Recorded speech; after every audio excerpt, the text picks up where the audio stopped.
만약 당신이 고대 이집트의 절대 권력자로 환생한다면 어떨까요? 손가락 하나로 수만 명을 부리고 황금으로 도배된 궁전에서 매일 밤 축제를 즐기며 죽어서도 영원한 삶을 누리는 살아있는 신, 그 파라오 말입니다. 지금 당신은 그 거대한 권력과 찬란한 삶을 상상하며 미소 지을지 모르겠습니다. 하지만 당신이 상상하는 화려한 신화는 절반만 진실입니다. 파라오의 삶은 당신의 상상보다 훨씬 무겁고 때로는 고단했습니다. 당신은 지금 소파나 침대 위에 누워 계신가요? 오늘 저는 당신의 그 자유를 잠시 빌려가려고 합니다. 이제 당신은 곧 기원전 2500년으로 거슬러 올라가 고대 이집트 제국에서 살아있는 태양신으로 눈을 뜨게 될 것입니다. 하지만 당신의 운명은 이미 정해져 있습니다. 이제 눈을 감으십시오. 3초 후 환생 여행이 시작됩니다. 이제 눈을 떠보세요. 지금은 기원전 2500년 이집트 고왕국 제사왕조의 수도인 멤피스입니다. 당신의 눈에 처음 들어온 것은 천장을 가로지르는 굵직한 삼나무 들보, 그리고 그 아래로 빽빽이 세워진 파피루스 꽃을 번떡 깎은 거대한 기둥일 것입니다. 기둥마다 청록색, 진홍색, 황금색의 안료가 눈이 부시도록 선명하게 칠해져 있습니다. 그리고 벽면 가득 사람도 새도 아닌 신들이 옆모습으로 줄지어 당신을 내려다보고 있을 겁니다. 어디선가에선 연꽃의 달콤하고 축축한 향기가 느껴지지 않으신가요? 침실문 너머에서는 시스트럼이라는 금속 악기가 딸랑딸랑 울리고 있습니다. 아주 멀리서 나일강의 습한 바람이 아마포 커튼을 흔들며 들어옵니다. 바람에는 강물 냄새, 진흙 냄새, 그리고 강가에서 구워지는 빵 냄새가 뒤섞여 있습니다. 당신은 지금 최고급 아마포로 짠 이불을 덮고 계실 텐데요. 머리맡에는 목을 받치는 반달 모양의 나무 목심이 놓여 있습니다. 베개는 아닙니다. 지금 이 시대에는 베개 같은 건 존재하지 않았으니까요. 이제 문안 인사를 받을 차례입니다. 머리를 빡빡 민 사제들과 몸종들이 문을 열고 들어와 당신을 향해 일제히 바닥에 이마를 댑니다. 그리고 그들 중 가장 높은 자가 떨리는 목소리로 당신의 이름을 부릅니다. 살아있는 호루스시여, 상이집트와 하이집트의 주인이시여, 태양신 라의 아들이시여, 새벽이 밝았나이다. 그렇습니다. 당신의 이름은 살아있는 호루스, 위대한 파라오입니다. 당신은 제국의 절대 통치자이며 동시에 살아있는 신 그 자체입니다. 이건 꿈이 아닙니다. 당신의 진짜 삶입니다. 당신은 침상에서 일어나 왕궁의 테라스로 향합니다. 눈앞에는 유유히 흐르는 거대한 나일강이 펼쳐져 있습니다. 강폭은 끝이 보이지 않고 강 위로는 파피루스로 엮은 갈대배들과 삼나무로 만든 화물선들이 떠 있습니다. 강 건너 서쪽 지평선에는 이미 완성된 조상 왕들의 피라미드 실루엣이 새벽 안개 속에서 거인처럼 서 있습니다. 인기척을 한번 내보세요. 정원에 도열해 있던 수백 명의 시종들이 일제히 무릎을 꿇고 이마를 바닥에 댈 겁니다. 누구 하나 숨소리조차 내지 못합니다. 당신은 도취감을 느낄 겁니다. 그런데 이상한 것을 하나 발견합니다. 웅장해 보이는 궁전의 벽을 자세히 보니 거칠게 구운 진흙 덩어리입니다. 손톱으로 긁었더니 부스스 가루가 떨어집니다. 장마철에 큰 비라도 쏟아지면 녹아내릴 것처럼 보입니다. 황당한 당신은 재상을 불러 명합니다. 궁전을 기자의 피라미드처럼 단단한 화강암으로 다시 지어라. 그러나 재상과 대사제, 수석 건축가의 얼굴이 새파랗게 질립니다. 그들은 일제히 바닥에 엎드려 간청합니다. 폐하, 돌은 오직 죽은 자의 집에만 허락되는 재료이옵니다. 살아계신 신께서 돌집에 거하시는 것은 스스로 죽음을 부르시는 것과 같사옵니다. 당신은 부서지기 쉬운 흙벽을 손바닥으로 가만히 쓸어봅니다. 손끝에 고운 흙가루가 묻어납니다. 세상을 호령하는 살아있는 신의 거처가 이토록 한 줌 흙으로 이루어져 있다니 허무함이 가슴을 스칩니다. 고대 이집트의 파라오들은 사후세계를 더 중요하게 여겼습니다. 이승은 찰나요. 사후세계는 진짜 삶이라고 믿었던 것입니다. 이런 세계관은 건축 재료에 그대로 투영됩니다. 신을 모시는 신전과 왕의 무덤인 피라미드는 영원한 재료인 거대한 석회암과 화강암을 사용했습니다. 아스완에서 캐낸 화강암 블록 하나는 무게가 수십 톤에 달할 정도였습니다. 하지만 파라오가 살아서 머무는 왕궁은 벽돌로 만들었습니다. 나일강의 진흙에 칩과 모래를 섞어 틀에 찍어내고 사막의 뜨거운 햇볕에 말린 그 흑벽돌입니다. 이집트 제18왕조 아메노테프 3세의 거대한 왕궁 말카타와 이단 파라오라고 불린 아크나톤이 세운 신도시 아마르나의 유적을 보면 알 수 있습니다. 겉면에는 회반죽을 두껍게 발랐지만 한꺼풀만 벗겨내면 뼈대는 전부 진흙입니다. 오늘날 우리가 4500년 전에 지은 피라미드는 볼 수 있어도 같은 시대의 왕궁은 거의 볼 수 없는 이유입니다. 돌로 지은 죽음의 집은 남아있고 흙으로 지은 삶의 집은 비에 녹아 사라진 것이죠. 이제 당신은 시종의 안내를 받아 신전으로 향해야 합니다. 궁전에서 회랑을 따라 걸어가면 거대한 석회암으로 지어진 영혼의 집인 신전의 가장 깊은 곳, 지성소에 다다를 것입니다.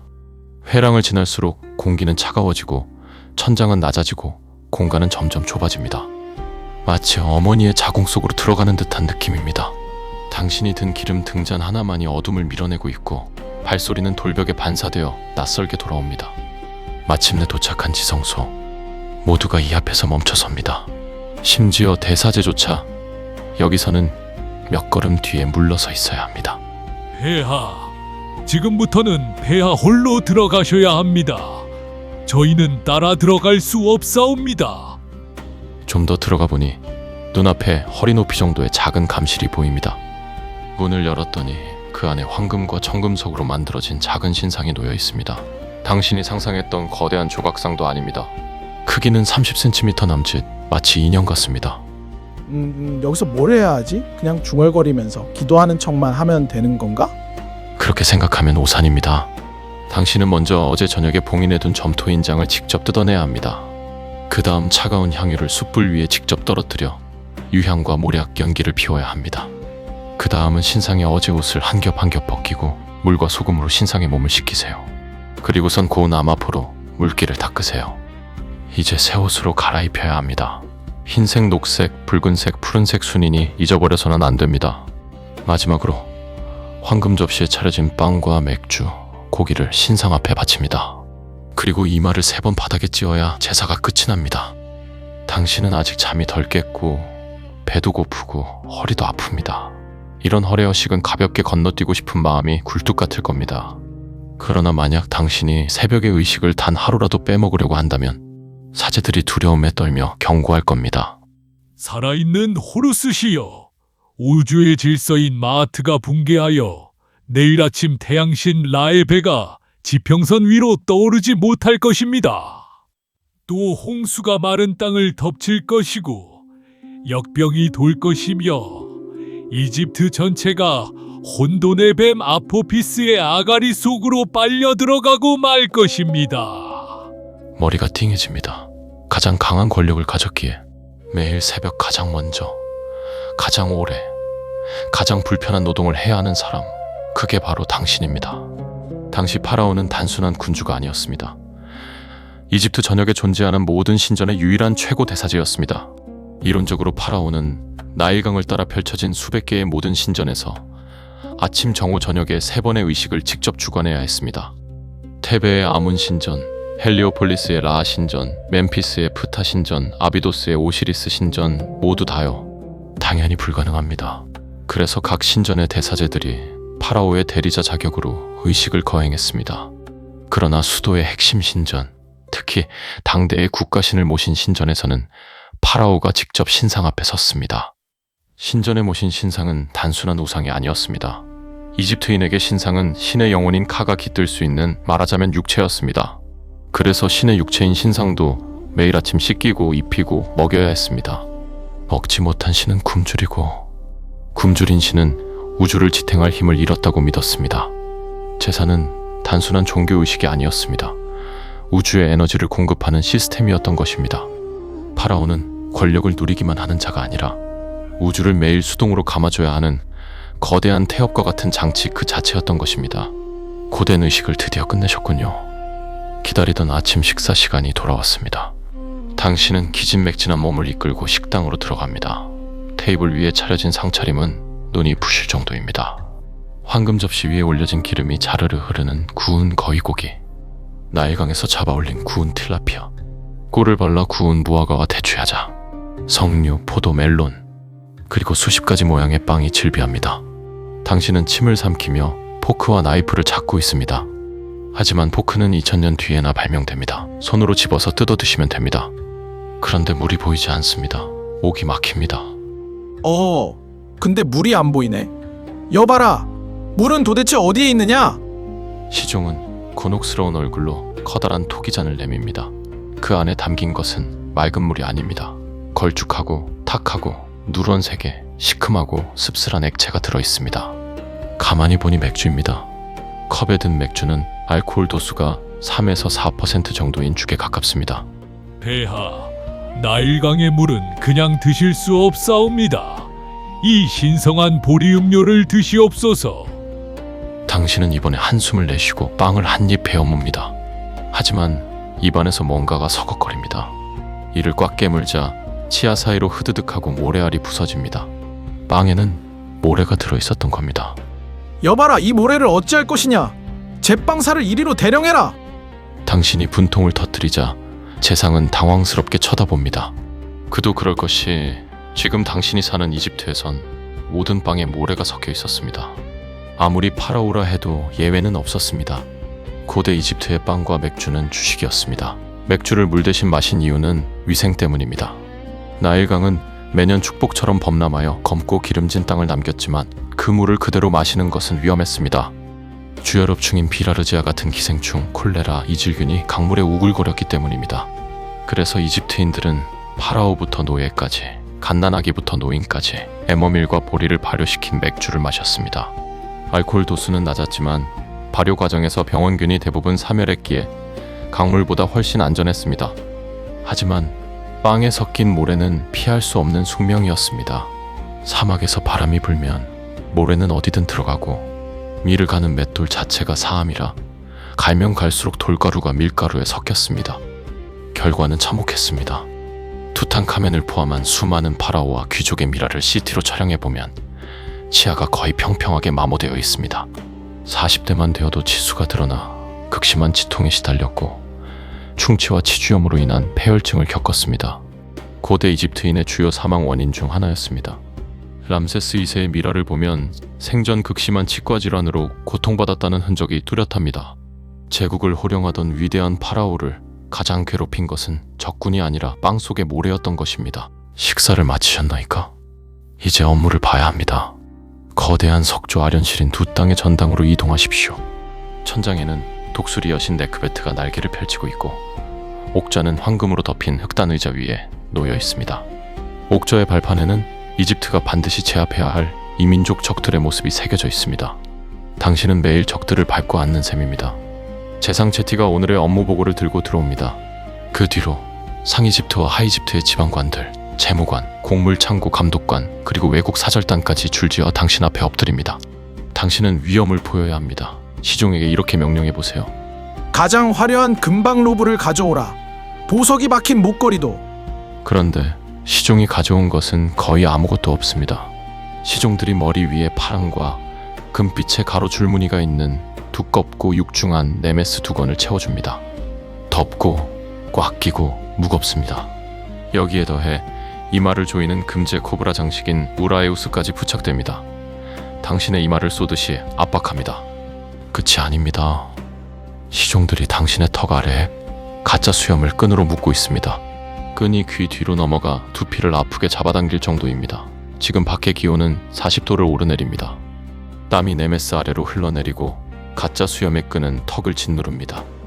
벗어 던져버릴까요? 하지만 그럴 수 없습니다. 당신 앞에 엎드린 재상도 지방관도 사제도 일제히 고개를 들 것입니다. 당신을 신으로 인정하지 않는 눈빛을 보이면서 말입니다. 이건 단순한 장식이 아닙니다. 지금 여기 앉아있는 자는 인간이 아니라 신이다 라는 사회적 징표입니다. 진정한 권력은 화려한 비단옷에서 나오는 것이 아니라 불편함을 표정 하나 바꾸지 않고 견디는 인내에서 나온다는 것을 알아야 합니다. 파라오의 의복은 극단적 실용성과 극단적 상징성이 공존하는 독특한 체계였습니다. 이집트는 1년 중 10개월이 건기인데요. 여름에는 낮 기온이 45도까지 올라갑니다. 그래서 왕조차도 가벼운 아마포 샌디트 한 장이 가장 합리적인 선택이었습니다. 하지만 왕은 왕이어야 했습니다. 그래서 최소한의 옷 위에 신성의 징표를 덧붙였습니다. 두 줄의 파란색과 금색 줄무늬로 되어 있는 네메스는 왕의 머리를 태양빛으로 감싸는 것을 상징합니다. 또 이마 위에 붙이는 코브라 장식인 우라에우스는 여신인 와제트의 화신입니다. 왕의 적을 도구로 태워 죽인다는 메시지를 담고 있습니다. 또 가짜 수염 포스티시는 신들의 턱에 나는 신성한 수염을 모방한 것입니다. 당시 이집트인은 가짜 수염을 붙이지 않으면 오시리스처럼 사후에 부활할 수 없다고 믿었습니다. 여기에 목자의 지팡이인 크룩과 도리게임 플레이를 양손에 교차에 들고 있어야 했습니다. 크룩은 백성을 인도하고 플레이는 훈육하는 역할을 상징합니다. 또 머리에는 붉은 왕관과 흰 왕관을 착용해야 했습니다. 각각 하이집트와 상이집트를 상징했습니다. 재상 채티가 당신을 안내하고 있습니다. 전차를 몰고 왕궁을 나섭니다. 향하는 곳은 나일강 서안 기자의 사막 고원입니다. 멀리서 보니 당신이 죽어서 묻힐 거대한 당신의 피라미드가 하늘을 향해 한층 한층 쌓아 올려지고 있습니다. 당신은 마음의 준비를 단단히 합니다. 뼈만 앙상한 노예들이 채찍에 맞아 피를 흘리는 영화 10개의 장면이 떠올랐기 때문입니다. 그런데 전차가 현장에 도착하자 전혀 다른 장면이 펼쳐집니다. 수십 명씩 조를 이룬 노동자들이 나무 썰매 위에 2톤짜리 석회암 블록을 올려놓고 있습니다. 그리고선 모래 위에 물을 뿌리며 밧줄을 당기고 있습니다. 땀을 뻘뻘 흘리지만 얼굴에는 기묘한 자부심이 서려 있습니다. 그리고 어디선가 구운 빵 냄새가 풍겨옵니다. 현장 한쪽에는 거대한 가마솥이 걸려 있습니다. 고기 스튜가 끓고 있으며 수백 개의 빵이 진흙 화덕에서 구워지고 있습니다. 당신은 재상에게 어이없다는 듯 묻습니다. 이 자들은 노예가 아닌가? 재상이 대답합니다.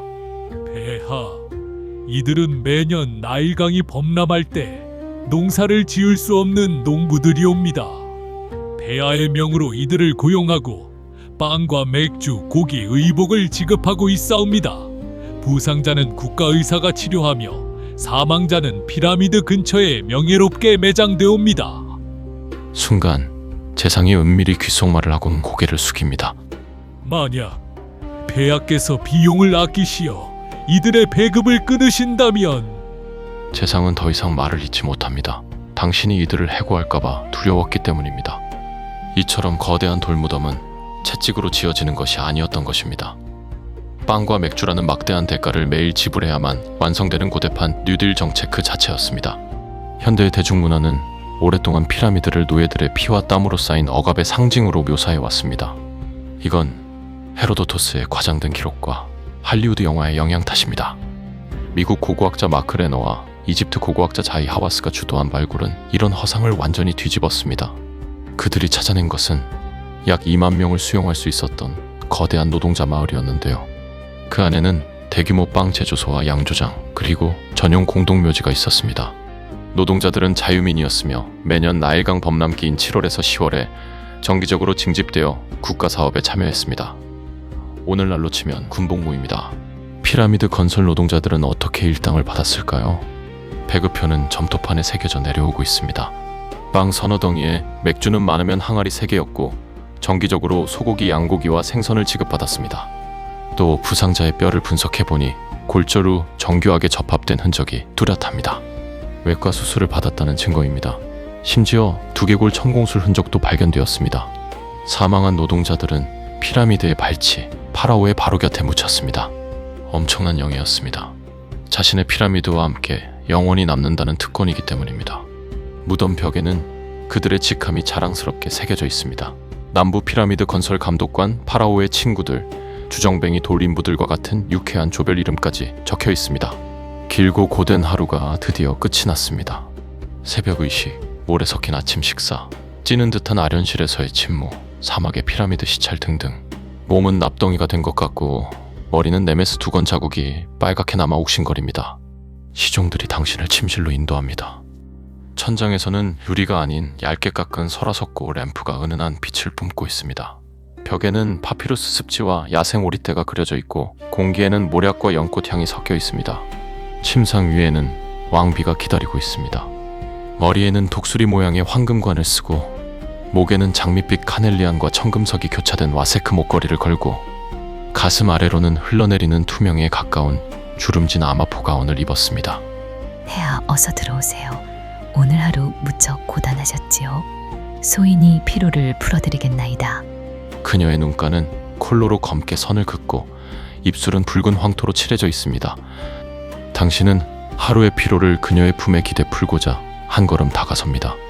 그런데 그녀를 가만히 들여다보던 당신은 심장이 얼어붙는 듯한 사실을 깨닫습니다. 그녀의 이마 곡선, 코의 선, 광대뼈의 각도 당신의 어머니 얼굴과 똑같습니다. 어라, 넌 내 동생 아냐? 어째서 네가 이 방에 있는 것이냐? 밖에 아무도 없느냐? 그렇습니다. 그녀는 당신의 친누이입니다. 당신의 도덕관념으로는 지금 당장 이 방을 뛰쳐나가야 합니다. 용납할 수 없는 금기를 어길 수는 없기 때문입니다. 그러나 만약 당신이 죄책감에 다른 이와 결혼하게 되면 어떻게 될까요? 그 사이에서 태어난 자녀는 사제단과 귀족들의 눈에 오염된 피로 간주될 겁니다. 태양신라의 순수한 혈통이 희석되었다는 이유로 그 아이는 왕위 계승권을 박탈당하고 곧 반개 왕족들이 노반을 일으켜 당신의 왕조는 단절될 겁니다. 누이와 함께하는 것은 금기가 아니라 의무인 것입니다. 고대 이집트 왕실에서 남매 부녀 간의 결혼은 오히려 권장되고 신성시되는 행위였습니다. 그 뿌리는 창세 신화에 있습니다. 이집트 신화에 따르면 세상을 최초로 다스린 왕 오시리스는 자신의 친누이 이시스와 결혼했고 그들의 동생 세트 역시 친누이 네프티스와 결혼했습니다. 즉, 세상을 창조한 신들부터가 남매혼이었던 것입니다. 스스로를 오시리스와 이시스의 아들, 즉 신의 화신이라 믿었던 파라오들은 이 신화를 신성한 행동 모델로 삼았습니다. 믿음은 실제 역사에서 놀라운 장면들을 만들어냅니다. 투탕카멘의 DNA 분석 결과 그의 부모는 남매였으며 그 자신도 이복누이 안케세나멘과 결혼했습니다. 람세스 2세는 자신의 딸들 중 여럿과 결혼하여 왕비로 삼았습니다. 클레오파트라 7세는 그리스계 프톨레마이오스 왕조였지만 이집트의 전통을 따라 친남동생 프톨레마이오스 13세와 결혼했습니다. 하지만 남매혼 부녀혼의 대가는 혹독했습니다. 세대를 거듭한 근친혼은 유전적 결함을 축적시켰습니다. 투탕카멘을 CT스캔해보니 입천장 갈림증, 안쪽 구분발, 척추측만증, 면역 결핍이 발견됐습니다. 투탕카멘이 19에 요절한 것도 이 때문일 가능성이 높습니다.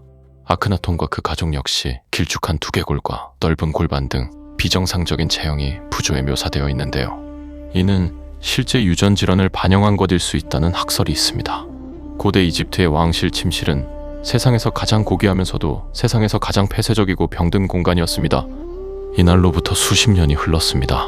마침내 죽음을 맞이해야 하는 순간이 찾아왔습니다. 침상에 누운 당신 주위로 왕실 일가들이 둘러섭니다. 누이이자 아내였던 왕비, 당신의 피를 이어받은 왕자들, 채티, 대사제. 어느 순간 당신은 가슴이 무거워지는 것을 느낍니다. 그리고서 당신은 조용히 마지막 숨을 내쉽니다. 주변에서 말하는 소리가 서서히 사라집니다. 눈을 감습니다. 사제들의 낭독과 함께 당신의 시신은 정결의 집과 와베트로 옮겨집니다. 이곳에서 70일에 걸친 미라와 작업이 시작됩니다. 이제 해부될 차례입니다. 당신의 뇌는 갈고리로 코를 통해 꺼내집니다. 내장은 카노푸스 단지 4개에 따로 담깁니다. 다만 심장만은 그대로 남겨둡니다. 왜냐고요? 사후 심판에서 저울에 올려질 기관이기 때문입니다. 그리고 당신의 시신은 나트론 속에 40일간 묻혀 완전히 건조됩니다. 그 후 수백 미터에 달하는 아마포 붕대로 감싸집니다. 붕대 사이사이에 부적 수십 개가 끼워집니다. 마침내 당신은 황금 가면을 쓰고 여러 겹의 관에 안치된 채 거대한 장례 행렬에 실려 피라미드로 옮겨집니다. 곡소리꾼들이 앞서 울고 황소가 제물로 바쳐지고 사자의 서에서 발췌된 주문들이 낭독됩니다. 당신이 안치되는 곳은 바로 당신이 수십 년 전 직접 시찰했던 그 피라미드의 한가운데 화강암 석관 속입니다. 이제 이별을 구할 시간입니다. 묘실의 바깥에서 장례 사제들이 무거운 내림돌을 도르래로 내립니다. 그리고 도구를 막기 위해 설계된 미로의 통로가 영원히 봉쇄됩니다. 완벽한 어둠의 세계가 된 것입니다. 당신은 도망칠래야 칠 수가 없습니다. 높이 146m의 산이 당신 한 사람의 가슴 위에 얹혀 있는 것입니다. 파라오 환생 체험은 다 끝이 났습니다. 이제 천천히 눈을 뜨십시오. 당신은 더 이상 화강암 천장 아래에 있지 않습니다. 또 여동생과 강제로 결혼할 필요도 없고 새벽 4시에 일어나 신상의 옷을 갈아입히지 않아도 됩니다. 폭염 속에서 가짜 수염을 매단 채 옥좌에 앉아있지 않아도 됩니다. 당신은 지금 어떠신가요? 모래가 없는 깨끗하고 부드러운 밥을 먹고 맑은 물을 컵째로 들이킬 수 있지 않나요? 또 사랑하는 사람과도 함께 할 수 있습니다. 어쩌면 이것이 파라오가 그토록 갖고 싶어 했던 영혼의 진짜 모습이지 않을까 합니다. 다음 환생지는 아직 정해지지 않았습니다. 지금 댓글 버튼을 누르고 몇 자만 적어보세요. 무엇으로 환생하고 싶은지. 구독과 알림을 설정하시면 아르케가 당신을 과거 역사 속 다른 생으로 안내해드리겠습니다.